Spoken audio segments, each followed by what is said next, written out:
Hey folks, Erick Stakelbeck here. Welcome to a very special Sunday edition of the Watchman Newscast. Breaking news. I'm just coming to you from my phone today because I wanted to report on this and keep you all updated. The Iranian regime now says that if it so chooses, it is capable of producing a nuclear weapon. Now, you may say, what's the big deal? We've been hearing about Iran's drive for nuclear weapons for years now. Folks, this is different. All along, remember, over the years, the Iranian regime has said that their nuclear program is strictly for peaceful civilian purposes. That's why today's statements by a senior advisor to Iran's supreme leader, Ayatollah Khamenei, are such a game changer. I want to quote him directly from the Jerusalem Post.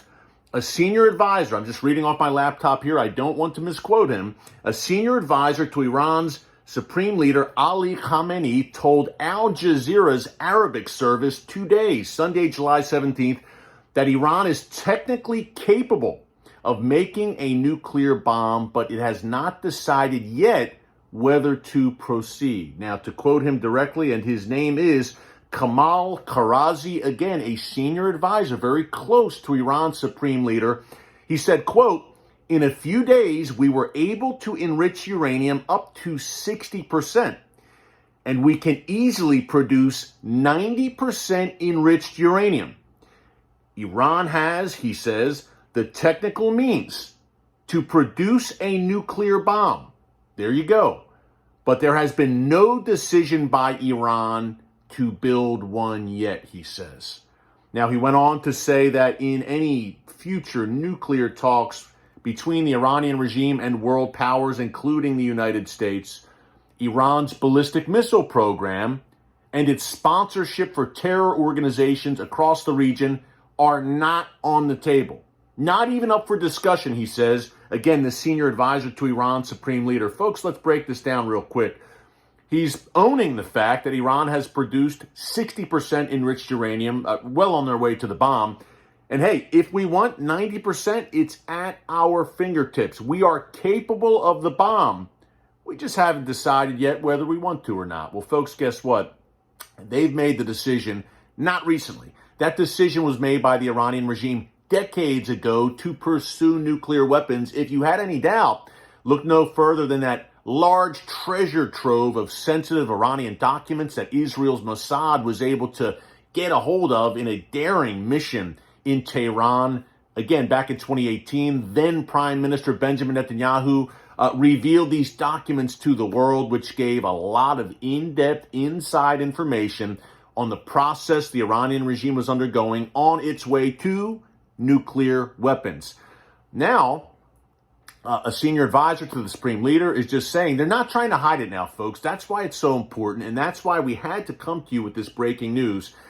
Very important to know that this regime has been very disciplined when it comes to the messaging on its nuclear program over the years. They have adamantly insisted, year after year, negotiation after negotiation, that they are not after nuclear weapons, only for civilian peaceful purposes. And then some of the naive sorts, I guess you would say, here in the Western media have basically carried the regime's water and said, hey, the Supreme Leader even issued a fatwa, or an Islamic religious ruling years ago, saying that we aren't going to pursue the bomb. It's very un-Islamic for Iran to have nuclear weapons. And they actually believed the Iranian regime's word on that. If the Supreme Leader gave a fatwa, well, it must be true.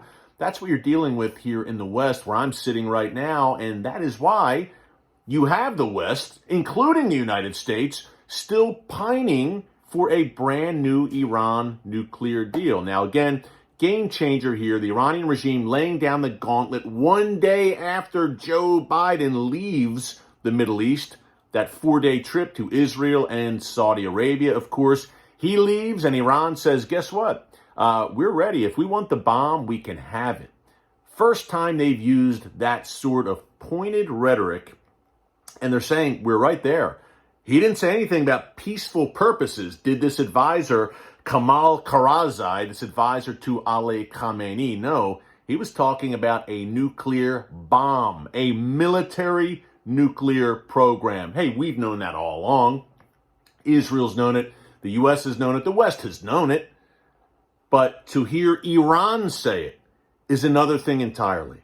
So how does the United States, Israel, how do they respond to this? Number one, I can't stress enough, folks, they make this announcement right after Biden leaves the region. What is the aim here on the part of Iran?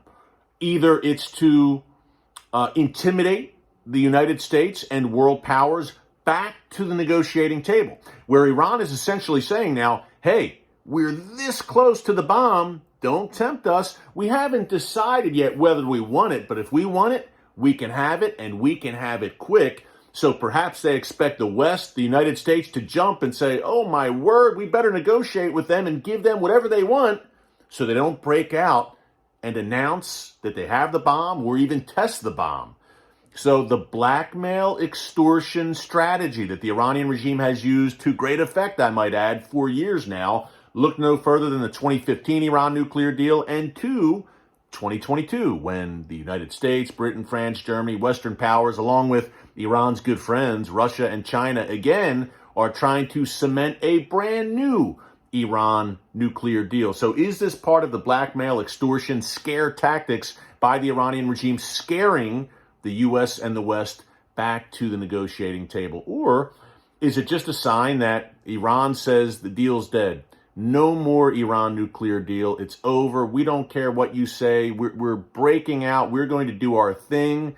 And we dare you, America, great Satan, as they would call the United States. We dare you to do something about it. Oh, and by the way, we dare the brand new interim caretaker Israeli government led by Yair Lapid. We dare them to do anything about it. The Iranian regime is feeling very confident right now, and Karazi, in this interview with Al Jazeera, also said, look, the standard Iranian rhetoric, if Israel dares do anything, we will strike them hard, etc. We become used to that from the Iranian regime. But folks, keep a very close eye on this. It will be very interesting to see how Israel responds to these very, very noteworthy remarks from a top official in the Iranian regime close to the supreme leader. Before we go, one more news nugget I had to mention regarding Israel. Pretty serious and effective airstrikes carried out by Israel yesterday, Saturday, July 16th, folks, against major Hamas weapons production facilities in Gaza, deep underground. Now, Israel, according to the Israel Defense Forces, they reportedly used powerful bunker-busting bombs that were precision-guided, I believe, and they targeted this major, one of the biggest Hamas weapons manufacturing sites in the Gaza Strip. They, according to the IDF, destroyed some 16 tons of explosive material. I'm just kind of getting my facts straight here. Yes, 16 tons of explosives destroyed when IDF jets dropped the bunker-busting bombs on a subterranean facility. There were rockets being produced at this facility and drones, unmanned aerial vehicles. Surprise, surprise. That is, for an Iranian proxy, that's a must. You have to be rolling attack drones off the assembly lines. But Israel carried out a pretty serious strike. 16 tons of Hamas explosives destroyed. And, of course, this came in response. This didn't happen in a vacuum, folks. As we close, important point to make. This came in response to Hamas rockets that were launched out of Gaza towards the Israeli city of Ashkelon. Thankfully, those rockets did not hit the mark. They were shot down, but Israel responded. And Yair Lapid, whether it's Netanyahu, Naftali Bennett, now Yair Lapid, folks, there may be daylight on domestic policy, certainly among Israeli political factions, but when it comes to Iran's nuclear threat, Hamas, and responding to Hamas, there's really no daylight among Israeli political figures, left, center, and right. Israel might be disunited on many points, but unified for the most part when it comes to national security. And that will be very important in the days to come, as it looks more and more likely now that a strike against Iran's nuclear facilities is eventually going to come. We don't know when, but folks, it looks like we are on the point of no return now. Iran is not climbing down, clearly, based on these comments today. We'll see how the U.S. reacts. Again, a slap in the face to Biden to not only make this pronouncement right after he leaves, but for Hamas, right after he leaves, to fire rockets into Israel. We're keeping a very close eye on all of this with you. Thanks so much for joining us on this special Sunday breaking news edition of the Watchman Newscast. Until tomorrow, God bless you. And remember, never hold your peace.